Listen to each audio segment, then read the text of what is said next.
Just about now, we should be getting ready for the start of the fifth and final day's play in the first test match between West Indies and India. But it is now approaching 48 hours since the inept batting performance of the West Indies saw India defeating us within 3 days. It was a humiliating and embarrassing batting performance. I heard that during the match, as Jaiswal was on his way to that magnificent 150, he taunted the West Indies players. It was so embarrassing that a 21-year-old on his debut taunted us. Much have been said, many things have been said about the West Indies performances. The players have been criticized, and rightly so.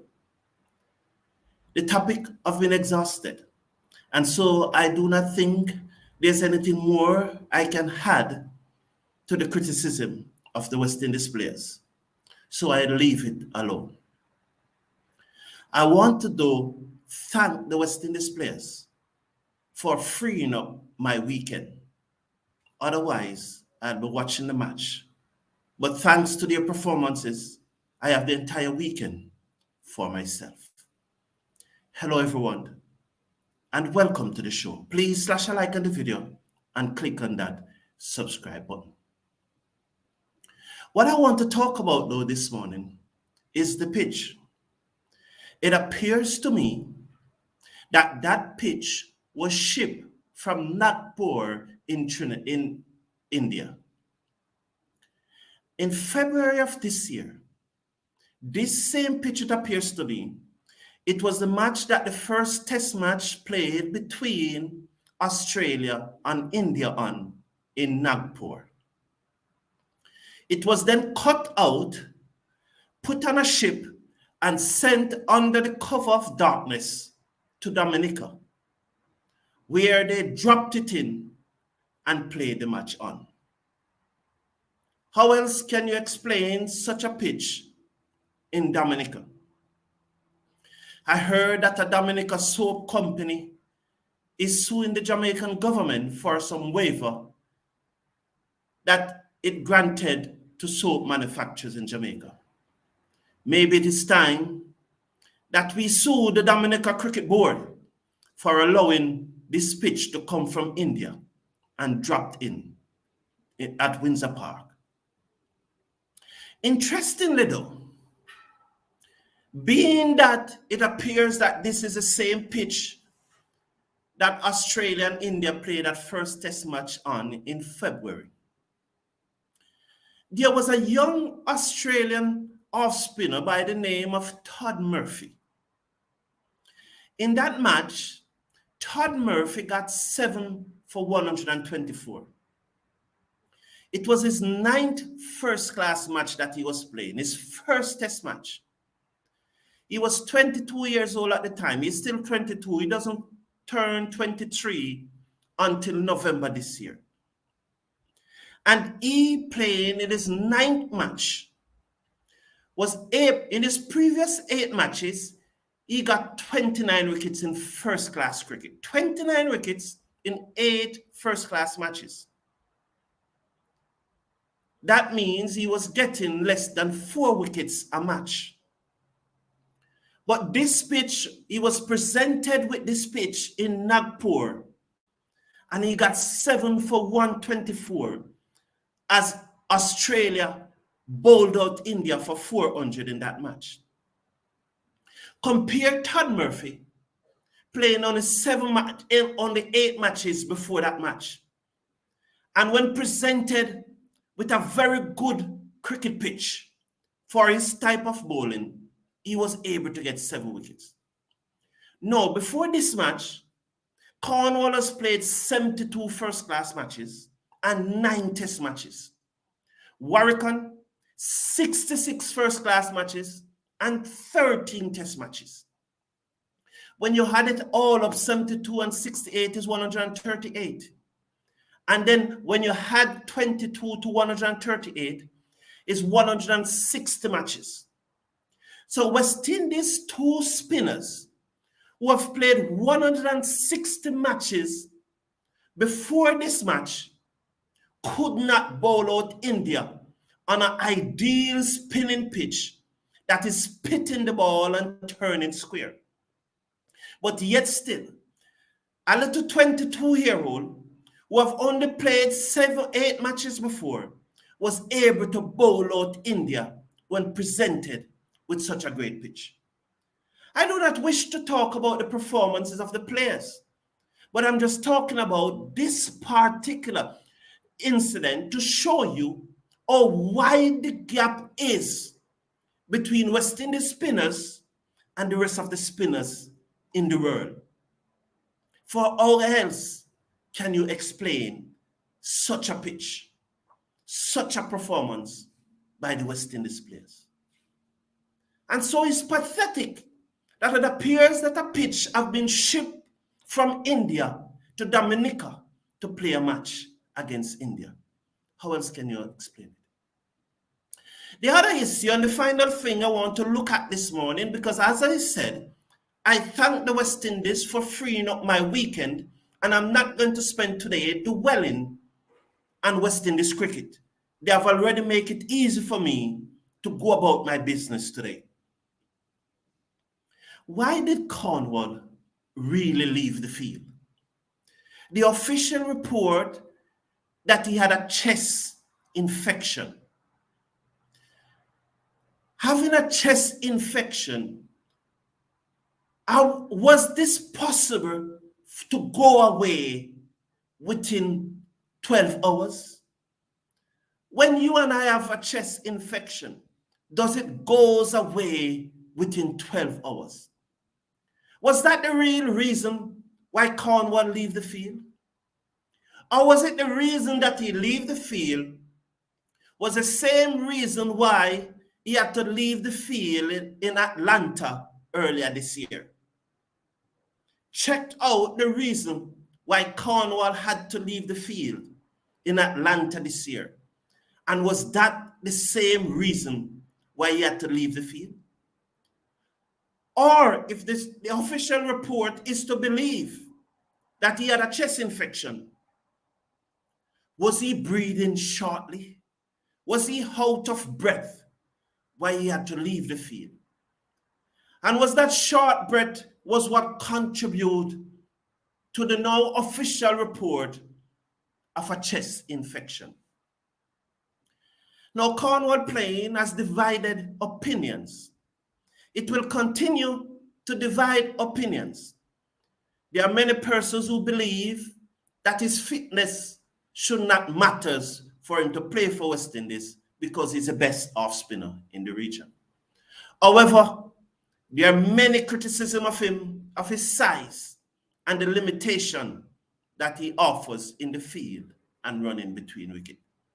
These criticisms are justified. And those who believe that he should play because he's the best off spinner in the West Indies, there's also merit to those opinions. I have long stated my position on the issue, and I've done many videos in which you can see. Please slash a like on the video though. Click on that subscribe button, and it's free to subscribe. And remember, our official sponsor of the program, our official partner, OneWinBet. Their links are in the video description. Check out OneWinBet in the video description. Because maybe this is the only time you are going to win some money this year by checking out OneWin and registering with OneWin. It was a batting pitch, West Indies schoolboy batting. Well, the batting was below schoolboy. Let's see what Ada have to say. And I will not be going through many comments this morning because, as I said, West Indies have freed up my weekend. And I'm not going to be allowed myself to be backed down by the West Indies. In the last first-class season, 6 of the top 10 wicket takers are fast bowler. Then why can't the management ask for a seamers-friendly pitch and show some confidence in them? Hader, Halley, they would like us to believe that they did. And Craig Brathwaite speaking before the start of the match gave us the impression that Cricket West Indies did ask for such a pitch. But I question the integrity of that answer, because it's clear to me, it appears to me that this pitch was shipped from India. Kirk Ahmed, Mr. Cricket Forum, the local coaches in the West Indies cricket is rubbish. From the under 13 to the under 19 is rubbish. This is why our cricket has been rubbish for 20 years, plus now time for overseas coaches to the 13. I believe that we should employ the very best coaches in the world. Now, I want to say that when Phil Simmons resigned, you remember what Craig Brathwaite said? Craig Brathwaite said, we must have a coach that knows the culture. Not the best coach, but the coach that knows the culture and understands the culture the best. And if we're going to pick the coach that understands the culture the best, instead of picking the very best coach, where is our cricket going? And maybe Kirk Ahmed, as I have been trying to do, is to introduce cricket to primary school students. And maybe that's where we need the best coaches, in our primary school. And in our basic school, well, we probably don't need any coaches in our basic school. But there must be an effort to introduce cricket to our kindergarten and basic school children. And then we must have the best coaches in our primary schools if we are to go forward. All of us can combine and introduce cricket to our kindergarten students. By the time they reach primary school, those who are really interested and those who really love it will be coached by the best coaches. I know that West Indies cricket is in very serious trouble. It is in more trouble than we believe. And I'm led to say this from an email that I received. In that email, someone, and I won't call the person name because I will not give that person the honor of calling their name. The person in that email was trying to convince me that Atanaz batted better than Jarasal, but Jarasal performed better. And when someone can come to that conclusion that Atanaz batted better than Jarasal, I realize that cricket West Indies cricket, has a big and serious and deep-rooted problem that it will take such a collective effort for us to get out of this problem. How can someone in their rightful mind try to convince me that Atanaz batted better than Jarasal? The only conclusion I have is that that person is a mad woman. Yes, it was a female. She's a mad woman, or she was looking my attention. But that is not the way to get my attention, to tell me that Atanaz batted better than Jarasal.